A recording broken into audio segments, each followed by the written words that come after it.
Hi, it's me again with CorelDraw tips and tricks. The other day I made a video on this, a bullet hole that looks like it's going into the metal.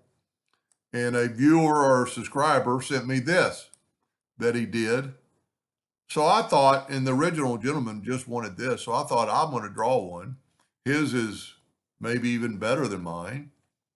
I like it. But it's pretty easy to draw. So what we're going to do, I'm actually going to, this one I used different size shapes of the tear. So we're going to start with a six-sided polygon because also somebody commented that my bullet hole was too perfect on this. And I think really on the way in it would be perfect, but on the way out it won't be because it'll tear the metal. So then what we're going to do, we're going to take a 2-point line and we're just going to go here and then go maybe at a little angle and then go back here. So what that did is made a shape. So I'm going to take, well, you know what I'm also going to do? I'm actually going to curve this one side a little bit. So let's take these two nodes, right click and turn them into a curve. And when we do that, we can put a little curve to this. Then we're going to use that same shape. So I'm going to take the Smart Fill tool and fill that in. And what that does, Smart Fill creates a new object. So I'm going to move that over and I'm going to take this one away. And when I get this back, I'm going to change my nudge factor. Not so great. Let's make it like 3 inches. So we've got this shape and I'm going to left click and I'm going to make it in black so we can see it. I'm going to Control D and make a duplicate. And then I'm going to alternate C to turn it to the center of the, well, see, there's the mistake I made. I didn't start in the center of the page. So what I'm going to do now is just put this one back there. Control D to make a duplicate, alternate C to have it rotate from the center. And I'm going to rotate it 120 degrees because I'm going to make every one of them a little different, but I'm also going to mirror it. And then I'm going to Control D, and that didn't work. So what I can do is Control D, alternate C, and turn it 240 degrees. Now I'm going to take one and I'm going to make it a little bit bigger shape. So we'll start right here, and you don't have to, even start on that line. We could go here and make it quite a bit bigger. And we're going to make that shape with the Smart Fill tool. And we're going to nudge it out of the way. And then the reason I'm doing that, so I get a closed shape. I'm going to left click, right click, Control D, alternate C, and I'm going to rotate it 120 degrees. Whoop, 120 degrees. But I'm also going to mirror it. Well, that mirror didn't work. So let's back up and mirror it this way. Because it's just not going to work because the angle, because it's trying to mirror it off there. So that's good enough. I'm going to Control D, make a duplicate, alternate C, make it rotate from the center of the page and rotate it to 240 degrees. That's really good enough. Now you got to see we've got like an irregular shape right here, but we can fix that. So I'm going to take my original polygon and I'm going to hold down the Shift key and I'm going to grow it. Then and I didn't really mean to make a duplicate. So, well, I guess I really didn't make a duplicate. It's just that it's all the shape. So I'm going to come in here now and delete all these lines. But I do not want to separate these. I want these to be separate. So when we do the interactive fill tool to give it, the interactive fill tool is going to be a big help.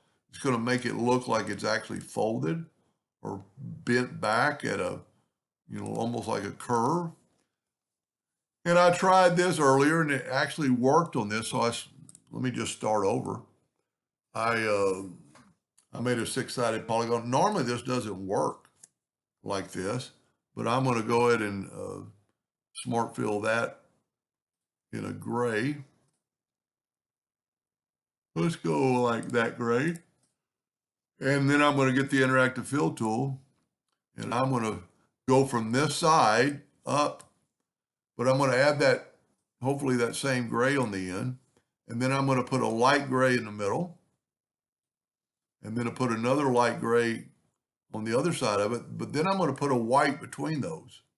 And what that did, that gave me that kind of like a sheen. I'm going to move them all down a little bit.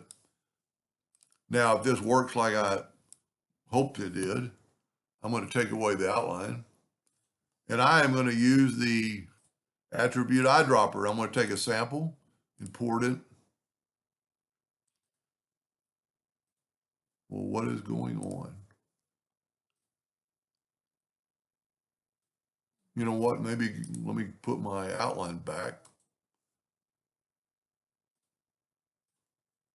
Take a sample. Well, oh, you know what? Not very smart. You have to have a color. You can't just use that white. So we're going to use that gray, and we're going to do this. And I also have a little bit of line there. I must have backed up too far. And now this should work. We're going to grab the attribute eyedropper and put it in there. There we go. Nope, see, it doesn't work. But this is what I was planning on doing. So that's the right direction. But we're going to take this one this time, and we're going to rotate it a negative 60 degrees. And we're going to take the attribute eyedropper. It'll save you from having to, wow. I guess it's not going to work. I apologize for that. And I'm going to take away that outline. I thought it would work, and it actually worked on the test one I did. So we're going to have to do them individually. I thought we could rotate it. We're going to get the interactive fill tool, click on this. So you're going to have to do them individually. And then let's bring in the white first, kind of put it in the middle. And then I don't want it quite so shiny. So that's what I was hoping I could just rotate this guy around, but it's not going to work. So just do it by hand. And you don't have to use the exact same gray on all of them. I am going to start that gray off there. I'm going to do the same thing and bring in a white. And then bring in that, it's only like 10% black. So it's a real light gray. And I think it just makes it not quite as shiny. Then click on that. Put that gray on the end. I'm going to go ahead and put white in the center first.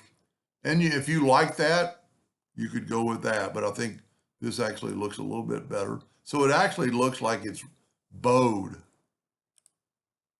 So just two more to do. Drag that color over. I'm going to use white again in the center. And see, I'm way too off here. So you need that kind of, and also see how it's kind of, whoop, it's kind of bowed the wrong direction. And then bring in those two grays. I'm almost done with the tedious part. And then just click on it and change the color. White in the middle. Got to drag that over. And when you see that plus sign, you're good to go. Now we've got that part done. Now we also don't have I've got some spaces here that I'm going to use for the cracks. Let's see if we can fill this in with the Smart Fill tool black. But we don't want that octagon shape. So what I'm going to do, I'm going to actually nudge that over. And I'm going to take the smoothing tool. Kind of ironic to use a smoothing tool on something you're trying to rough up. But I'm going to grab the smoothing tool, make it quite a bit bigger, maybe 2 inches.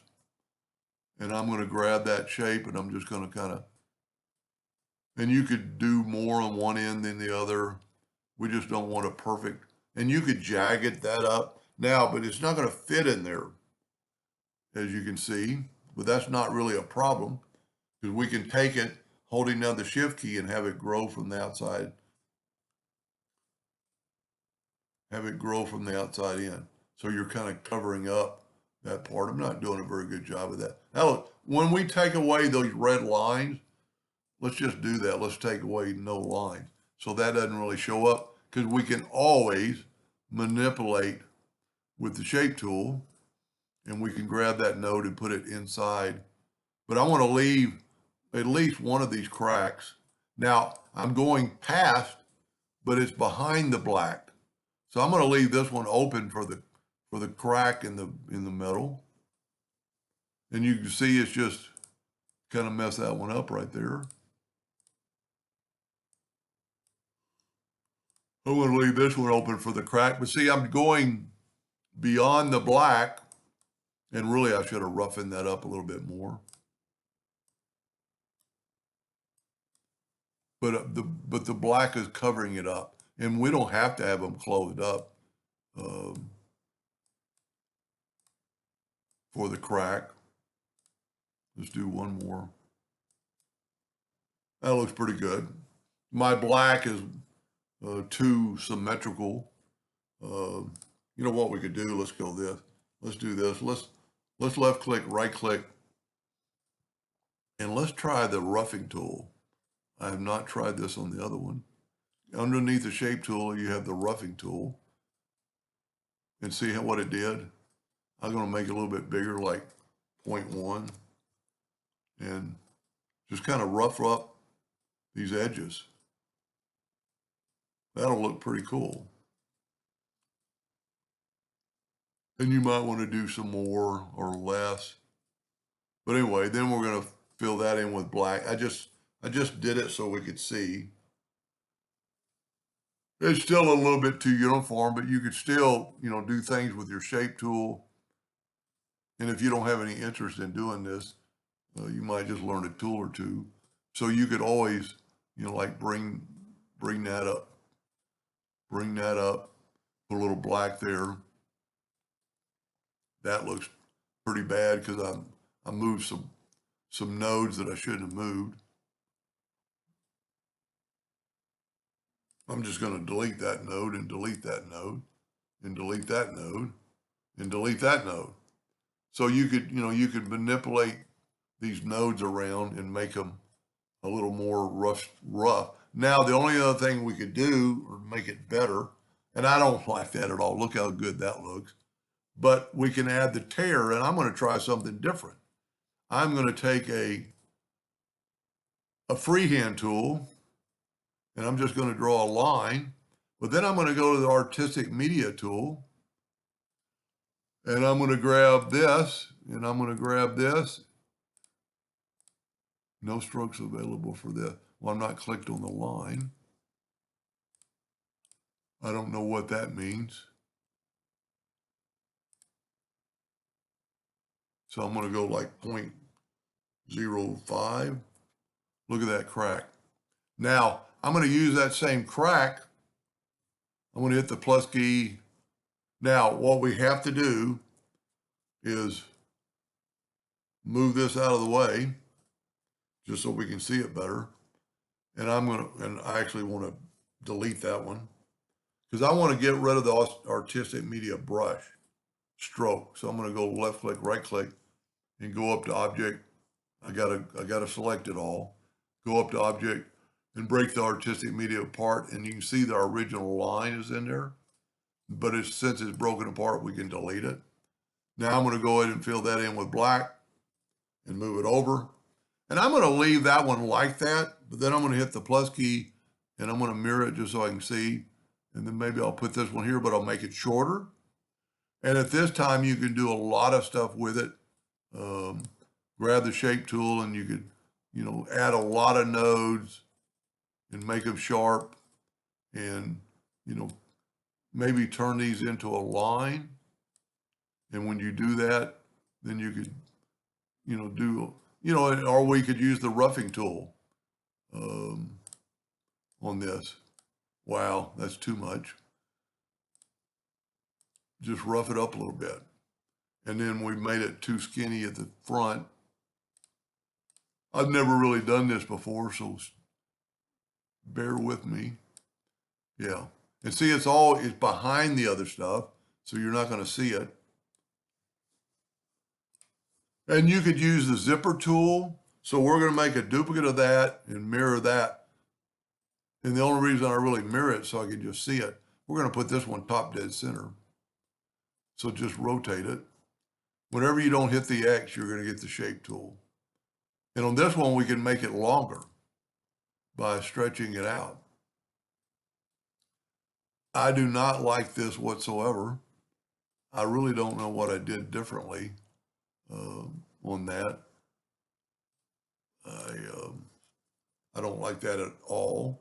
So let's try, bear with me here, and let's go to object and convert that to a curve. And when we do that, we can manipulate node. You know what? So take away the nodes we don't need. I want just the outer nodes, and then we can make this shape a different shape than that. Turn it black, take away the outline, and nudge it back over. And I must have moved it.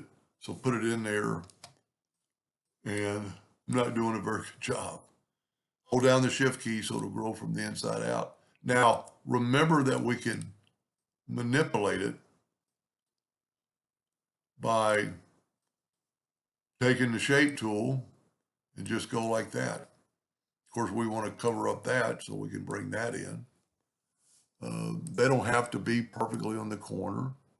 And you can move things around and actually add a node and have it come up. That looks a lot better. It's still not, I don't like it as much as the other one. And really, I guess this cannot come out past the bullet hole itself. So I don't know what I did different on the first one, but I like the first one a lot better.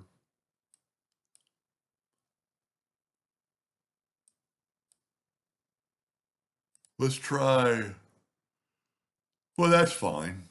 Now, to make it really stand out, grab some color and let's go with a gray, go up to object, order, back a page. Because now what we're going to do, we're going to take away the outline, and we've got this selected. Oh, I did not add the shadow yet. That's one that's going to make the whole difference in the world. Now I'm going to use the interactive fill tool on a ellipse and see how it's going to kind of make the thing kind of shine in a way. I'm really using the wrong color of gray. Let's make this gray a little bit darker. Yeah. Now, when we add the shadow, it'll make quite a bit of difference. Now, these are separate entities, so we're going to go to the shadow tool and just put a shadow on it. And you can make them, whatever direction you wanted, and actually, kind of make them look like a real shadow. And, you don't want to go too far, but I think it's going to add a lot of depth. And you could go either direction. And you kind of want them to be the same, I guess, or at least around the corner the same. That's too much. Maybe go around this way. Anyway, if my hole was better, well, who knows what it looks like when it's ripping through the metal. So that's not maybe perfect. I really like my first one. And I like the gentleman that sent me this. It's really got a good curve to it. Now, that's one thing he did that I did not do. I did on that one, but I didn't on this one. I did not make this jagged, and we could add nodes and make it a little jagged jagged edges. And you could use the zipper tool on that. We could use the roughen tool on that. You would have to check that and select it. And now let's use the roughen tool. which I very seldom ever use. That's too much. And you see, you can change this, you can change the angle, you can change the pitch, and if you just barely hit it, you know, a couple of times. Anyway, I hope that gave you some ideas, and thank you for watching.